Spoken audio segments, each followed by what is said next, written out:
अरे भाई, इतनी कड़कती धूप में चलते चलते मैं तो परेशान हो गया हूँ। अरे हाँ भाई, धूप तो बहुत जोर की है और इस रेगिस्तान में तो कहीं पानी भी नहीं है। मुझे तो बहुत जोर की प्यास लगी है। अरे भाई, चलते रहो। हो सकता है हमें कहीं ना कहीं पानी पीने को मिल ही जाए। उन तीनों को चलते चलते शाम हो जाती है।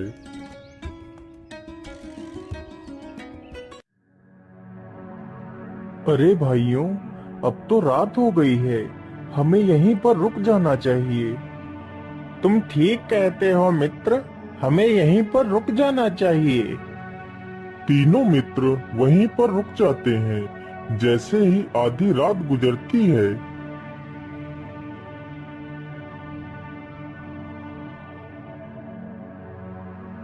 अरे मित्र, उधर तो देखो, वहां पर कोई वस्तु चमक रही है। चलो चलकर देखते हैं।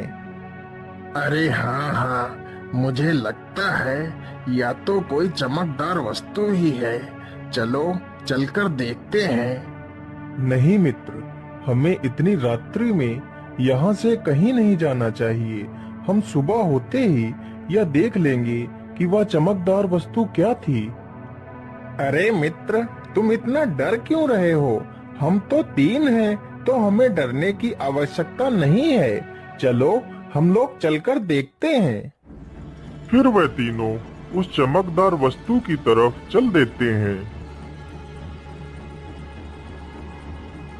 अरे मित्र, यह तो कोई चमकदार आईना लग रहा है। अरे, ये क्या? ये तो एक सोने का सिक्का है।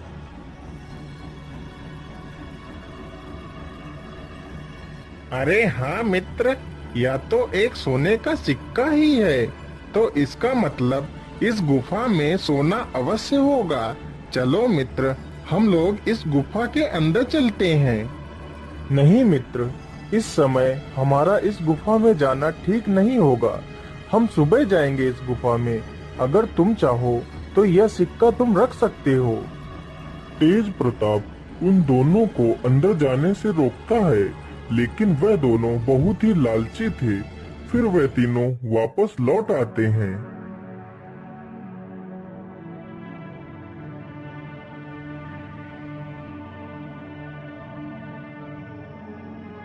अरे मनिक भाई, मुझे लगता है अब तेज प्रताप सो गया है।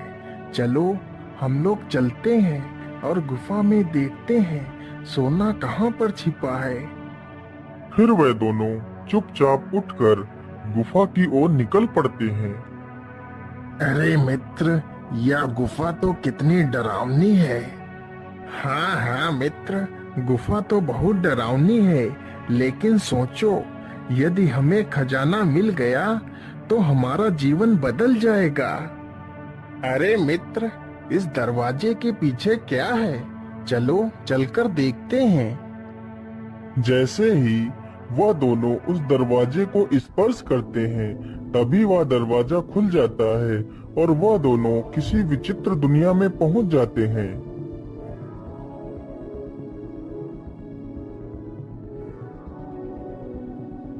कौन हो तुम दोनों? कहीं तुम दोनों पृथ्वी लोक से तो नहीं आए हो? हाँ हाँ, हम लोग पृथ्वी लोक से ही आए हैं। लेकिन तुम लोग कौन हो और ये कौन सी दुनिया है? हम दोनों इस राज्य के सैनिक हैं। चलो हमारे महाराज के पास चलो। अरे मित्र, हम ये किस मुसीबत में फंस गए हैं। हमने अपने मित्र की बात ना मानकर बहुत बड़ी भूल कर दी है। अब पता नहीं हमारा क्या होगा।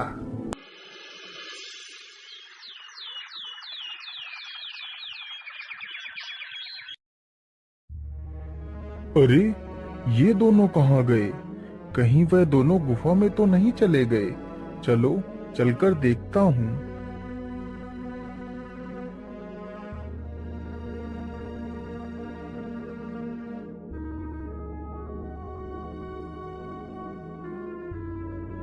अरे, ये क्या? ये दरवाजा कैसा? इस पर तो कुछ लिखा भी है, लेकिन या तो किसी दूसरी भाषा में लिखा हुआ लगता है। अरे, ये क्या लिखा हो सकता है? ये दरवाजा एक विचित्र दुनिया में ले जाएगा। यदि आपने राजा की मांग पूरी की, तो राजा आपको धन धान्य से भर देगा। अरे, आखिर उस राजा की मांग क्या हो सकती है? चलो चलकर देखता हूँ।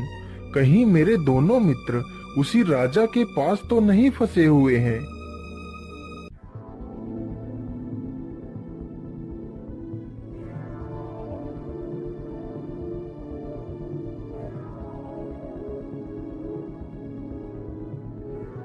अरे, आप लोग कौन हैं? पहले तुम बताओ, तुम कौन हो? तुम पृथ्वी लोक से आए हो ना? हाँ, मैं पृथ्वी लोक से ही आया हूँ, लेकिन आप लोग कौन हो? हम दोनों इस राज्य के सैनिक हैं। चलो हमारे महाराज के पास चलो।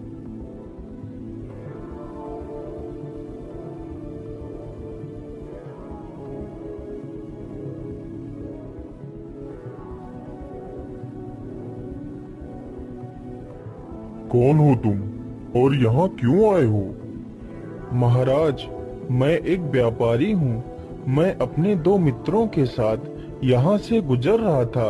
तभी मेरे दो मित्र आपकी इस विचित्र दुनिया में आ गए हैं। मैं उन्हें ही ढूंढने के लिए आया हूँ महाराज। हाँ हाँ, तुम्हारे दोनों मित्र हमारे पास बंदी हैं, लेकिन वह दोनों दिल के बहुत ही दुष्ट तथा लालची हैं। यहाँ तुम आ तो अपनी मर्जी से सकते हो, लेकिन अपनी मर्जी से जा नहीं सकते। जब तक तुम लोग मुझे इस श्राप से मुक्त नहीं कराओगे, तब तक यहाँ से कोई नहीं जा सकता। लेकिन महाराज, आपको ये श्राप किसने दिया था? ये श्राप मुझे एक ऋषि ने दिया था। यह बात उन दिनों की है जब मैं एक बहुत ही क्रूर तथा घमंडी किस्म का राजा था। लेकिन महाराज, हम कहाँ जाएंगे? इस राज्य को छोड़कर हम कहाँ जा सकते हैं महाराज? दया करो महाराज। इस बार सूखा पड़ने की वजह से कोई भी फसल नहीं हुई है महाराज, तो हम आपको कर कहाँ से दे महाराज? दया करो महाराज। तुम जैसे निकम्मों के लिए हमारे दिल में कोई दया नहीं है। यदि तुम्हें इस राज्य में रहना है तो कर पूरा देना पड़ेगा, चाहे फसल हो या ना हो। मुझे कर चाहिए। एक दिन की बात है, राजा अपने बगीचे में टहल रहा था।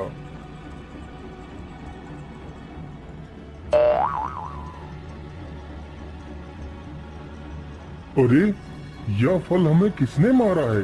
किसकी इतनी हिम्मत हो गई कि वह मुझे यह जूठा फल फेंक कर मारे? अच्छा, तो तू एक उद्दंड बंदर है। तेरी इतनी हिम्मत, रुक, अभी तुझे मजा चखाता हूँ। राजा अपने धनुष से उस बंदर के ऊपर वार करने लगता है, तो बंदर भागते भागते एक जंगल में एक वृक्ष पर चढ़ जाता है। उसी वृक्ष के नीचे एक साधु अपनी तपस्या में लीन था। तभी राजा ने उस बंदर के ऊपर तीर से वार कर दिया, तो बंदर घायल होकर जमीन पर गिरता है। अरे, ये कैसा शोर है? या तो कोई बंदर लगता है, लेकिन इसे तो किसी ने घायल कर दिया है। इसे मैंने ही घायल किया है, या मेरे बगीचे में घुसकर मुझे ही झूठे फल फेंक कर मार रहा था, इसलिए मैंने इस दुष्ट को मारा है। लेकिन राजन, यह तो एक जानवर है, और या तो इस वानर का स्वभाव है। तुम्हें इसे नहीं मारना चाहिए था। तुमने इसे मारकर बहुत बड़ा पाप किया है। अच्छा, तो एक मामूली सा साधु हमें ज्ञान देगा क्या पाप है और क्या पुण्य है? चले जाओ साधु, नहीं तो तुम्हारा भी हाल इसी बंदर की तरह ही हो जाएगा। अरे मूर्ख राजा, तू तो बड़ा ही अहंकारी है।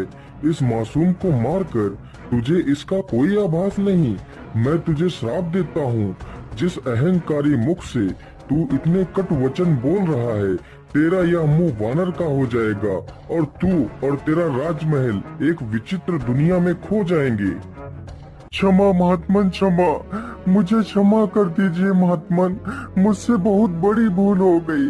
मैं अपने राजस्व में आकर बहुत अहंकारी और बहुत ही क्रूर हो गया था, परंतु मुझे माफ कर दीजिए। मेरी भूल का आभास हो चुका है। मुझे इस वानर वाले सिर से मुक्त कर दीजिए बाबा। अब मैं जीवन में कोई पाप नहीं करूँगा। हे अभिमानी राजा, मैं अपना श्राप वापस नहीं ले सकता, लेकिन जिस दिन कोई पृथ्वी लोक का नेक दिल इंसान तेरी इस विचित्र दुनिया में आकर तुझे स्पर्श करेगा, तो तेरा ये श्राप टूट जाएगा और तू वापस अपने वास्तविक रूप में आ जाएगा। तब से लेकर आज तक हमारा ये राज्य इस गुफा में ही समाया हुआ है। लेकिन यदि तुम एक नेक दिल इंसान हो, तो तुम्हारे स्पर्श करने से मैं वापस अपने वास्तविक रूप में आ जाऊंगा और अपने पृथ्वी लोक पर वापस लौट सकूंगा। यदि तुमने मुझे ठीक कर दिया, तो मैं तुम्हें इतना धन दूंगा कि तुम्हारी 7 पुश्तें बैठ कर खाएंगी। ठीक है महाराज, लेकिन मुझे आपके धन की कोई लालसा नहीं है। यदि मेरे स्पर्श से तुम्हारा भला हो सकता है, तो मैं तुम्हें अवश्य इस श्राप से मुक्त करूंगा। फिर वह आदमी जैसे ही राजा को स्पर्श करता है, अरे ये क्या, ये तो चमत्कार ही हो गया। मैं तो अपने वास्तविक रूप में आ गया। हे नेक दिल इंसान, तुम्हारा लाख लाख धन्यवाद। फिर उस राजा का पूरा राजमहल वापस पृथ्वी लोक पर आ जाता है। फिर वह तीनों मित्र बहुत सारा धन लेकर वहां से वापस अपने राज्य की